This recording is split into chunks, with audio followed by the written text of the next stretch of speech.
Татар матбугаты нинди проблемалар белән яши? Әлеге сорауга җаваплар матбугат күзәтүе сәхифәсендә. Аны журналист Миңназыйм Сәфәров алып бара. Хәерле көн, мөхтәрәм телевизор караучылар. Матбугат күзәтүен газеталардан башлыйбыз. Шәһри Казан газетасы үзенең кыйбласына туры калып, беренче биткә колакка ятышсызрак исемне чыгарган. Газета шул рәвешле авыл халкына бик якын булган проблема каз үрдәк бәбкәләренә, чебешләргә бәя артуы турында шаң сугып күрсәтергә уйлагандыр. Язмадан аңлашылганча, Россиягә карата кертелгән тыюлар аркасында безгә кош-корт йомыркалары керми башлаган һәм шунлыктан бәбкәләр һәм чебиләргә бәяләр дә күзгә күренеп арткан. Элек үзләре өчен 50 чеби алган булсалар, хәзер 20 белән генә чикләнүчләр бар дигән. Узган ел тавыкларны 180 сумнан саткан булсак, быел исә алар 260 сум тора дип сөйләгән кышчылык белән шөгыльләнүче бер фермер ханым. Шунысы гаҗәп, бәя артканда бездә калышмыйк диптер инде үзебезнең катнаш азык җитештерүчеләр әле кичә генә килограммын 40 сумнан саткан булсалар, бүген шул азыкны 55 сумнан сатып яталар икән.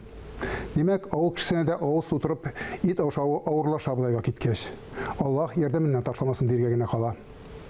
Шулук Шәһри Казан газетасы үз укучыларының зауын күтәрү өчендерме, әллә киресенчә маншу форматындагы язмалар белән күбрәк укучылар җыю өчендерме, эстрададагы килделек иттеле җырлар башкаручыларны тәнкыйть утына алуны үз итте.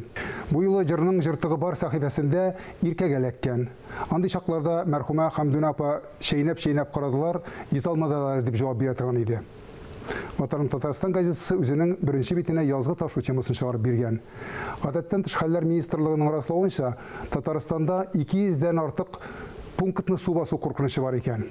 Газета журналисты су баскан төбәкләрдә хәлләрне сурәтләп кенә калмыйча, йортка су керү куркынычы янаса, ни эшләргә, кемнән ярдәм көтәргә кебек сорауларга да җавап табарга тырышкан.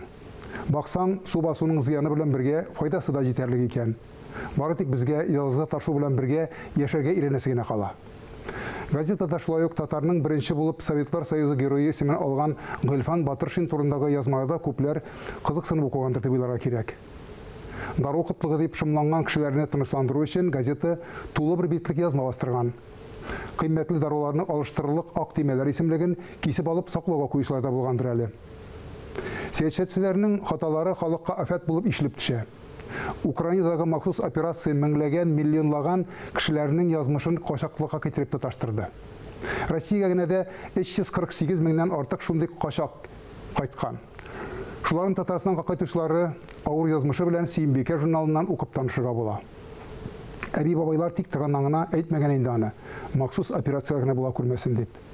Хатын-кызлар өчен чыгарылышы журналының бу санында теге яки бу өлкәдә аеруча тырышлык күрсәткән асыл затларыбыз турында язмалар җитәрлек. Әмма шулар арасында журналының элеккеге мөхәррире мәрхүмә Венера апа Ихсанованың килене белән ничек яшәгәнлекләре турында килененең авызыннан алып язылган сагыну дип аталган язма аеруча игътибарны җәлеп итә. Матур тормыш итим дисәң, әнә шундый матур кешеләрнең тормыш тәҗрибәсенә дә колак салырга кирәктер ул. Тормышыбызда сагынып искә алырлык мизгелләр күбрәк булса иде дигән теләктә, бүгенгә сезнең белән сау булашам. Исәнлектә күрешик.